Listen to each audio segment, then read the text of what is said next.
At Beaver Creek Mountain, and you're watching Good Morning Vail. Thanks for joining us today. I'm here with Sharon from the Beaver Creek Hiking Center. How you doing, Sharon? You enjoying this beautiful weather we're having? Perfect, because when I woke up it was raining, but now is the time. Get out there and hike, huh? Absolutely. There's so much great hiking to be had on Beaver Creek Mountain.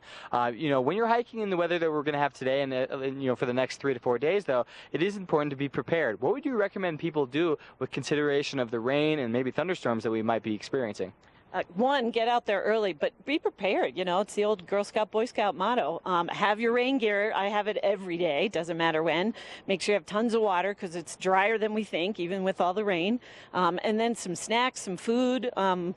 Just be prepared. That's the big one. Yeah, that's so true. You know, even if it's a completely sunny day and there's not even any predicted rain, I'll always bring a rain jacket because up here in the high country, you never really know, and weather can sneak up on you so quickly up here. And then you get hypothermia, which happens more in the summers than it does in the winters. Because in the winter, we have that big, huge jacket. But in the summer, we don't always have it. Yeah, temperature can drop 40 degrees. So you got to be prepared. Especially when it rains. It cools things down. And when you're wet and you have no protection, you can get downright cold. Yep, and cotton kills is our motto. So try to wear a wicking type shirt, not a cotton shirt when you're out there hiking. You know, you get all sweaty and then that sweat sort of sticks to you on a cotton shirt. But with a different shirt, you would, be able to evaporate all that sweat. Absolutely. I think one thing people may not realize about Beaver Creek Mountain and hiking on the mountain is how much variety of levels of trails there are. People kind of look up the mountain like, oh, I don't want to climb up that. That looks terrible. But in reality, it doesn't have to be like that. And I think there's a lot of options for people out there. There really are. I mean, we have little 1-mile loops that are relatively flat for the mountains. Come in and talk to us because we can give you ideas for a 1-mile loop or a 10-mile loop. That's great. It's funny you should mention that because I think also the guided options you guys do. What is there to know about that? Well, the best thing about a guide is they really provide tons of information. They're paying attention to the weather, if you aren't, for sure, but also the trees, the flowers, the birds, the animals, and how do you know there's animals here? Because they don't like the hot daytime, but there's a lot of signs, and so the guides can really help you with that. Yeah, there's so much wildlife out there to speak of. What are some of the animals people could maybe expect to hope to see if they get lucky? We have seen this year already a lot the moose. We've also seen a lot of bear. Our species is black bear, but they do come in a variety of colors. There are no grizzlies in Colorado, so you don't have to worry there. Porcupines, fox, deer, mule deer. Elk, not so much now because they're way up high in the high country. But yeah, all kinds of things. Mountain lions, if you're really lucky.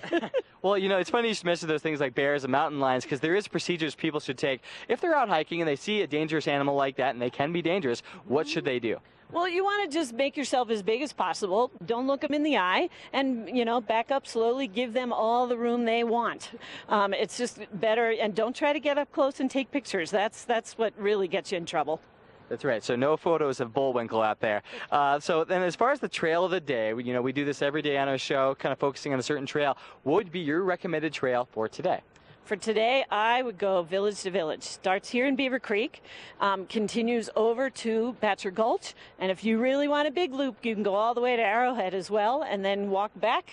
It's 5 miles to Arrowhead from Beaver Creek, but you can get a ride over at Bachelor Gulch if you need a ride back. Okay, and 5 miles is a nice distance because you can kind of take that as fast as you want to. If you really want to get a good exercise and get a good workout, you can do that pretty quickly, but if you want to make it more leisurely, you can kind of experience the day, bring some food, see all the mountain has to offer, and what's great about village to village is you can see so many different things.